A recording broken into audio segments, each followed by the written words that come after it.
Magandang araw po mga kaninong. Nandito ako ngayon sa bahay ng aking isang customer. Walang tao dito. Ako lang mag-isa dito. Pumasok lang ako dito sa bahay na to. Pero ito guys, kaibigan ko naman may to. Check natin yung kalan niya. Kasi may napansin ako sa kalan niya. Bale ito, paano nyo malalaman kung mapula ang lingas ng kalan niyo, no? So guys, bale yan, pakita ko sa inyo. So yun nga, bale guys, itong kalan na to makikita mo.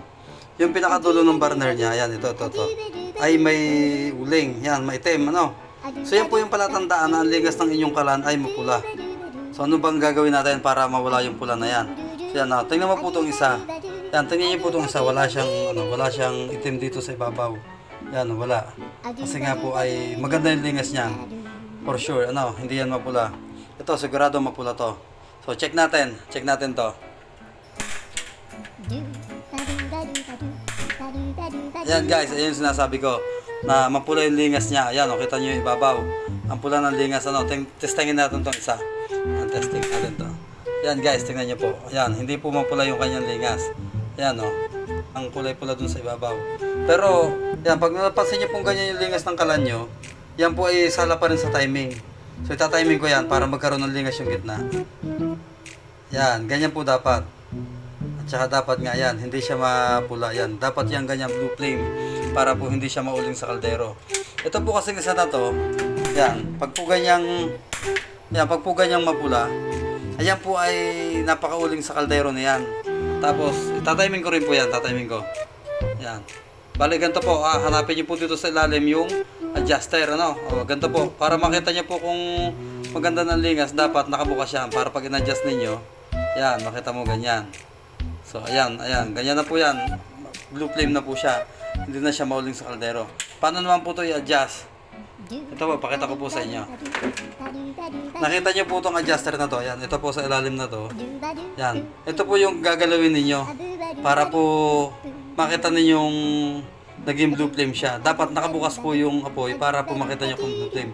Hanap nyo po siya ng posisyon dito kung saan parte na magiging asul yung lingas ng inyong kalan. So yan, dapat po, yan, kasi kalimitan sa mga nagluluto ay talagang babae lang po yun nasa kusina kaya hindi nila alam to. So yan po, sana may matutunan po kayo dito at sana may apply po ninyo sa inyong mga sariling kalan.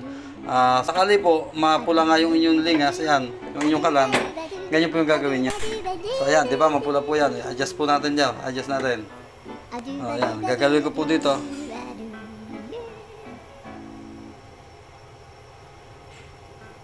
Ayan.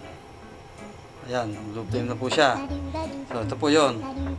Ayan, ito po yun, ginalaw natin. Ayan, dapat po mayroong hangin na nakakapasok dyan. Ayan, mayroon po siyang butas. Kung napansin niyo po to, ayan, bukas po yan, bukas tong kabila. Pag po kasi yan ay masyadong sara, pag yan po yung nakaganyan, ayan, wala po siya halos hangin na napasok. Kaya po mapula yung lingas niya. So, pag po yan ibinigyan natin ng konting hangin, ayan, pag yan yan, lalagyan po natin ng hangin. So, ayan po yun. Yan yung lingas niya, blue flame. Yan po, sana po may matutunan po kayo dito. At kung nagustuhan niyo po itong video natin na to, ay pakishare na rin po para po mas makita rin ng iba at na matutunan po nila kung paano i-adjust yung lingas ng kanilang kalan. Yan, maraming salamat po at sana po huwag niyo kalimutang mag-comment, likes, and follow na rin po. Thank you very much po.